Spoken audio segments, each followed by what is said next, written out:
برائے مہربانی ڈاکٹر سعید مکی کے چینل کو سبسکرائب کریں اور بیل آئیکن پر کلک کریں۔ الحمدللہ رب العالمین والصلاة والسلام علی من بعث رحمة للعالمین وعلی آلہ وصحبہ اجمعین وبعد۔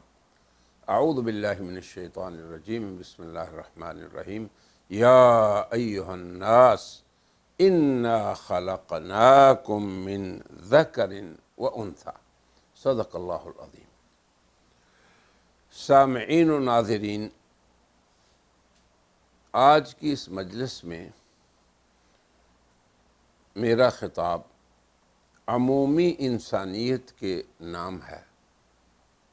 کیوں کہ پوری انسانیت حضرت رحمت للعالمین صلی اللہ علیہ وسلم کے خطاب کی مخاطب ہے، اور پوری انسانیت حضرت خاتم النبیین صلی اللہ علیہ وسلم کی امت ہے، چاہے وہ امت اجابت ہو جس میں امت مسلم آتی ہے، یا وہ امت دعوت ہو جس میں پوری انسانیت آتی ہے۔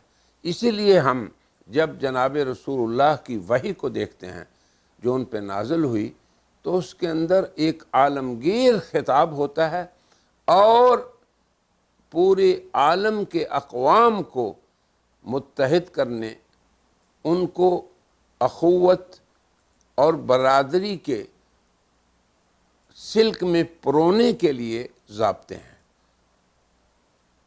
مثلا اسی خطاب میں باری تعالیٰ فرماتے ہیں، اور یہ قرآن رحمت للعالمین کے نام وحی ہے، اللہ کی ان پہ اترا ہے، اور یہ پوری انسانیت کے نام ان کے خالق کا خطاب ہے۔ تو اللہ فرماتے ہیں، اے لوگو، اب دیکھیں یہاں مومنین نہیں کہا، امت مسلمہ کا نام نہیں کہا، یا ایھا الذین آمنوا نہیں کہا، پوری انسانیت کو اللہ نے خطاب کیا۔ اور آپ دیکھیں اقوام عالم کو کس طرح وحدت کی رسی میں اللہ پرو رہا ہے۔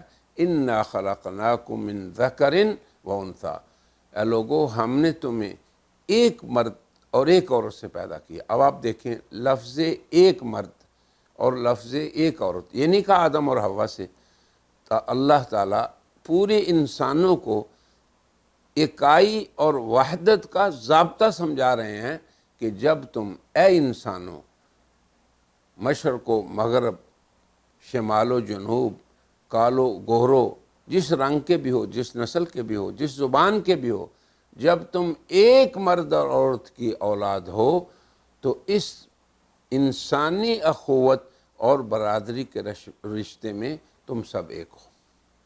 اب یہ پہلی بات ہے، یہ تصور ہے وہ۔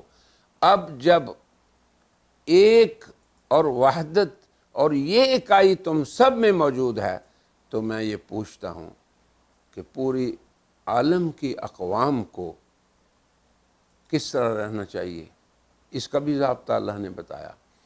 دنیا کے جو حالات آج کل چل رہے ہیں، رنگ و نسل کے نام سے فسادات، عرب و عجم کے نام سے فسادات، ایسی دعوتیں، اب ان کے بارے میں رحمت للعالمین کیا فرماتے ہیں، اس کو بھی سمجھے۔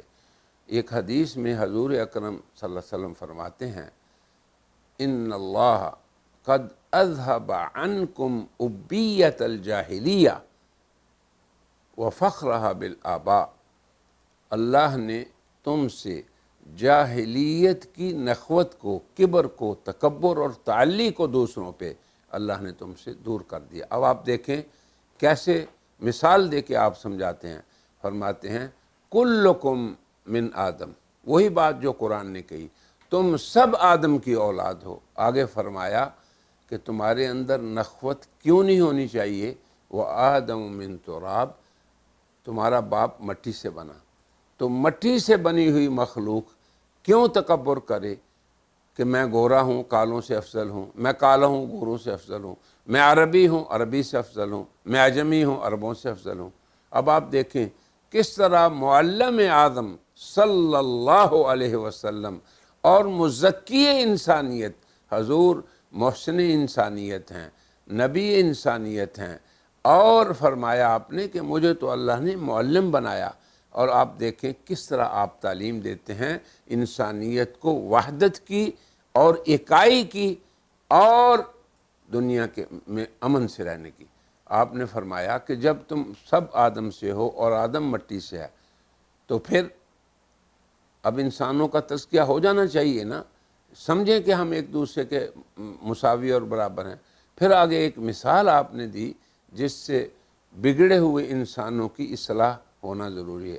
آپ نے فرمایا کہ جو لوگ اپنے نسب پر فخر کرتے ہیں، یعنی ان چیزوں پہ جو جاہلیت کی چیزیں ہیں، نسب پہ فخر کرنا، رنگ پہ فخر کرنا، زبان پہ، یعنی ان چیزوں پہ فخر کرتے ہیں، ان کی مثال اس گندگی میں پلنے والے کیڑے کی ہے جو کہ اپنی ناک کو اس سے پھنکار کہاں کرتا ہے؟ گندگی کے اندر۔ تو اب یہ مثال حضور نے جب دے دی تو ہر وہ انسان جو دوسروں کو اپنے برابر نہیں سمجھتا اور اپنے آپ کو ان سے اوپر سمجھتا ہے، بڑا سمجھتا ہے، اس کی یہ مثال ہے۔ اب دیکھیں حضرت رحمت للعالمین نے کس طرح انسانوں کا تزکیہ فرمایا، طہارت فرمائی اور ان انسانوں کو یکساں اور برابر قرار دیا۔ پھر آگے چلیے، حضور اکرم صلی اللہ علیہ وسلم نے اپنے آخری خطبے میں، جسے حجۃ الوداع کا خطبہ کہتے ہیں، جسے اقوام عالم اپنے لیے رہنمائی اور ہدایت کا سرچشمہ قرار دیتی ہیں، اس میں آپ نے کس طرح حجت و برہان سے لوگوں کو سبق دیا کہ کیسے دنیا میں رہنا ہے۔ آپ نے فرمایا کہ دیکھو لا فضل لعرب، پہلے یوں فرمایا کہ بتاؤ کون سا دن ہے، کون سا مہینہ ہے، کون سا شہر ہے، یعنی مہینے، شہر اور دن کی حرمت بتائی۔ پھر آگے فرمایا کہ اسی طرح تمہارے مال، تمہارا خون اسی طرح قابل احترام ہے اور حرمت والا ہے جیسے آج کا دن آج کے شہر میں تمہارے لیے حرمت والا ہے۔ اب سوال یہ ہے کہ جو انسان دنیا میں فساد مچاتے ہیں، چاہے وہ فساد امریکہ میں ہو، افریقہ میں ہو، برطانیہ میں ہو، کسی بھی ملک میں ہو، اور پھر وہ انسانوں کی بے حرمتی کرتے ہیں، کسی بھی انسان کی بے حرمتی ہو، کالے کی ہو، گورے کی ہو، اور پھر لوٹتے ہیں اور کسی بھی انسان کا مال لوٹا ہو۔ اب دیکھیں حضور صلی اللہ علیہ وسلم کیا فرما رہے ہیں کہ ایک کے لیے دوسرے کی حرمت ایسے ہے جیسے کہ حرمت والے مہینے میں، حرمت والے شہر میں اور حرمت والے جگہ پہ حرمت ہو۔ جب مال اور انسانی جان کی حرمت ایسی ہے تو اس کی بے حرمتی کرنا دہشت گردی ہے، اور یہ فساد فی الارض ہے۔ اس کے بارے میں بھی دیکھیں اسلام کی کیا تعلیم ہے۔ قرآن کہتا ہے من قتل نفسا بغیر نفس او فساد فی الارض فکانما قتل الناس جميعا، جس شخص نے اس دنیا میں ناحق کسی کو قتل کیا یا اس دنیا میں فساد کیا، یہ سارے فسادی کام ہوتے ہیں، لوگوں کی بے حرمتی کرنا، لوگوں کی عزت و آبرو کو لوٹنا، لوگوں کے اموال کو لوٹنا، کسی درجے میں بھی چینج آ نہیں۔ آپ نے فرمایا، اللہ نے فرمایا، اور یہ یقیناً اللہ کا کلام رحمت للعالمین پہ نازل ہوا، اور یہ اسلام کا خطاب ہے پوری انسانیت کے نام۔ وہ کیا کہ تم میں سے کوئی شخص اگر اس دنیا میں فساد کرے گا اور کسی انسان کو ناحق قتل کرے گا تو تم پوری انسانیت کے قاتل ہو۔ اب آپ دیکھیں پوری انسانیت کو مخاطب فرمایا، پورے عالم کے امن کو اسلام نے اپنا ہدف بنایا۔ کاش کہ آج انسانیت ان ستھری، سچی اور ربانی تعلیمات کو سمجھ لے اور حضرت رحمت للعالمین کی رحمت کی سائے میں آ جائے اور ان کے اس دعوت کو سمجھ لے کہ اے لوگو تم ایک مرد اور عورت کی اولاد ہو، اے لوگو تم میں سے کسی کو رنگ اور نسل اور کسی اور اعتبار سے کوئی فضیلت نہیں، اے لوگو تمہارے مال، عزتیں اور جانیں قابل احترام ہیں۔ اب یہ وہ خطاب ہے جسے میں کہتا ہوں کہ یہ انسانیت کے نام عمومی خطاب ہے آج کی اس مجلس کا، جو میں نے قرآن و سنت سے پیش کیا، اور مسلمانوں کے نام اس لیے ہے کہ مسلمان امت اس خطاب کو پوری دنیا کے سامنے فخر سے پیش کرے۔ اللہ تعالی ہمیں اس کتاب کو عام کرنے کی توفیق عطا فرمائے اور ہمیں اس پہ فخر کی توفیق ہو۔ وآخر دعوانا ان الحمد للہ رب العالمین۔